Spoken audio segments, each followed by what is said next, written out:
What is self-defense and when is it applicable? My name is Carl Burkhead. I'm an attorney with Worth Law Office in Tulsa, Oklahoma. I've been practicing family and criminal law for about 7 years now, and I want to help you to make law easy by talking a little bit about what self-defense means and how it can actually be used to help you in a criminal case. So a lot of times, especially if you've got cases where someone's charged with assault and battery or something like that, people want to raise a self-defense claim, and you can in certain circumstances. The biggest factor that any court's going to look at, though, and the biggest factor that's going to ultimately be put to the jury in these instances is how reasonable was the force that you used to defend yourself. So, a hypothetical. Let's say you're hanging out with your brother, and for one reason or another, you guys get into a fight. He punches you in the jaw. That does not mean that you can pull out a 9mm and shoot him in the face. That's not self-defense. That's murder. Or let's say it gets a little bit trickier. Let's say, maybe you get into an altercation with someone who has a physical disability or is significantly older than you. Let's say, just theoretically, you're in a situation where maybe you get into it on the street with an old man. I don't know why you're getting into it with an old man. Maybe don't do that. But let's say you do. For whatever reason, they're just coming at you. They're shaking their cane or whatever. You can't grab their cane and beat them with it, even if they try to swing first.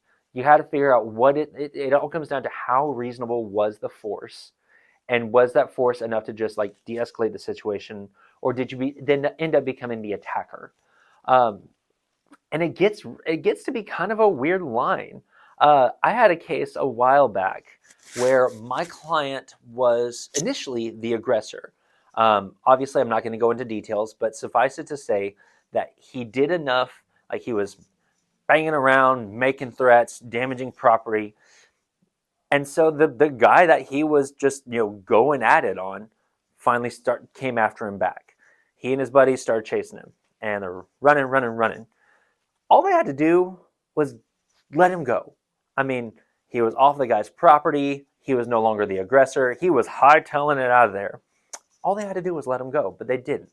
They chased him down, they knocked him down, and they kicked the ever-living crap out of him. At that point, that's not defense. You're not defending your home. You're not defending your property. You chased him off of your property, you jumped him, and you beat him something good. That's not self-defense at that point. That means that you are now the aggressor. You have now committed the crime. All it's going to come down to every time is was the force reasonable enough to dissipate the threat? If the threat's gone, you can't keep using the force. If they're coming at you, you can swing, knock them out. You can't just kick them while they're down. You got to use reasonable force at all times. And it's such a fine line to walk between being the defender and the attacker. My best advice is just be careful, be cautious. And if you're looking at a situation where you might have to defend yourself, get out of there as quickly as you can. If you have questions about this, if you think that you have a legitimate self-defense claim that you can raise in your case, or if you think that something might be coming down the line and you just need some help with it, give us a call. I'm more than happy to do a consultation, talk about the facts of your case, and figure out when and if that's an issue that can be raised. My name is Carl Burkhead. I'm with Worth Law Office, and I want to help you make law easy. Thank you.